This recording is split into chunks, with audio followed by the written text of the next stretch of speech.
Vietnam's Defense Minister Ngo Xuan Liek met with Defense Secretary Jim Mattis on August 8th, a much-anticipated meeting that had been postponed from its original date.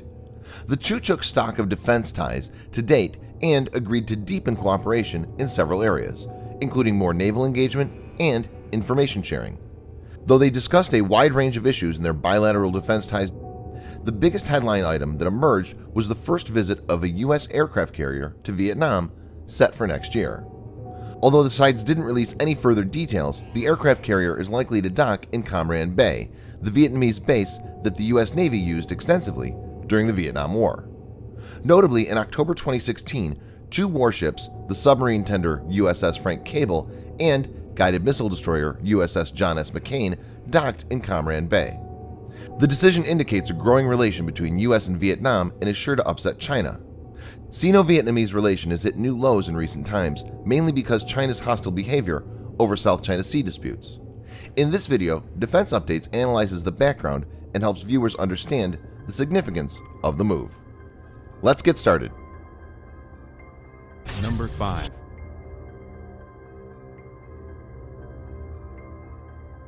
United States and Vietnam have a broad defense relationship, built in line with the gradual normalization of ties that has taken place since 1995, when U.S. President Bill Clinton was in office. Cooperation has slowly grown to encompass areas including maritime security, humanitarian assistance, and disaster relief and peacekeeping.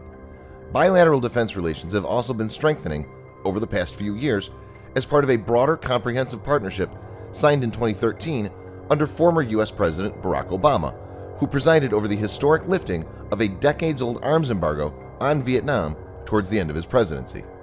The positive momentum in U.S.-Vietnam ties appears to be continuing under the new administration of U.S. President Donald Trump so far. A string of high-level visits have already gotten underway quickly, including the White House visit of Prime Minister Nguyen Xuan Phuc in May. President Trump is also committed to going to the Asian-Pacific Economic Cooperation Summit in Vietnam this November, and there has been a series of moves in the maritime security domain, including the handing over of patrol boats and a Coast Guard cutter, as well as U.S. port visits and other naval engagements. Number 4. China has maintained very high economic growth over the last 20 years and has become a major economic power. It has spent heavily on military buildup and modernized its military forces, but China's rise, as predicted by many experts, is not peaceful. In recent times, China has been very aggressive in its posturing. Its activities are far off from being a responsible nation.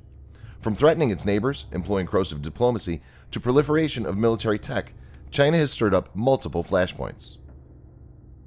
Number 3.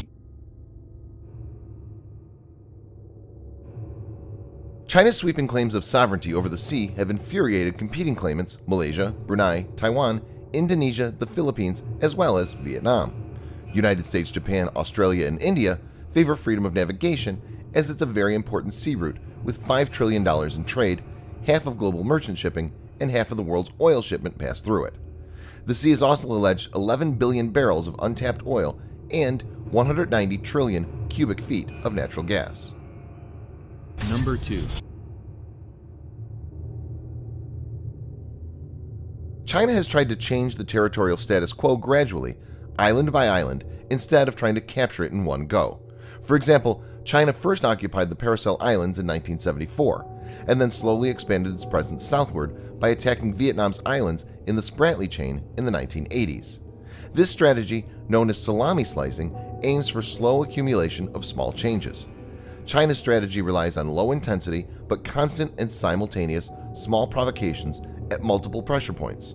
This serves to stretch thin the capabilities of smaller nations like Vietnam to respond, while limiting the risk of escalation to a manageable level. Vietnamese authorities have reported high levels of Chinese aggression in the waters many times. In certain cases, Chinese vessels have used high-pressure water pumps to attack Vietnamese ships. Some also rammed Vietnamese vessels intentionally, causing major damage and endangering the lives of Vietnamese crew. Number 1. Though details are not divulged, it's most likely that the U.S. will send one of its 10 Nimitz-class carriers. Nimitz-class carriers have been one of the most important assets of the U.S. Armed Forces and has enabled power projection far off from the US homeland. These displace about 100,000 tons when fully loaded, can move faster than 30 knots, and carry more than 60 combat aircraft. As a result of the use of nuclear power, the ships are capable of operating continuously for over 20 years without refueling, and are predicted to have a service life of over 50 years. This is why sending one of these aircraft carriers is a significant attempt in standing for Vietnam against China. It's the greatest of irony that a communist nation seeks support from America to counter belligerence and aggression from another communist nation. Chinese recent activities have been such. China is embroiled in disputes on multiple fronts, latest being with India on the Doklam Plateau. America under Trump has already stepped up the game, with increase in frequency of freedom of navigation operations as well as initiating investigation in illegal trade practices of China. While Vietnam has been careful to calibrate how quickly it pushes its defense ties with Washington, as they often need to be weighed against other considerations such as domestic politics as well as the balancing of its foreign relationships, the pace has been decent. The fact that moves like an aircraft carrier visit are being agreed to speaks for itself in terms of Vietnam's assessment of the current regional security environment and how it will pursue its interests and its alignments with major powers. Thanks for watching. Subscribe for more videos like this. Hit the like button if you find the video interesting, and kindly provide your feedback in the comment section.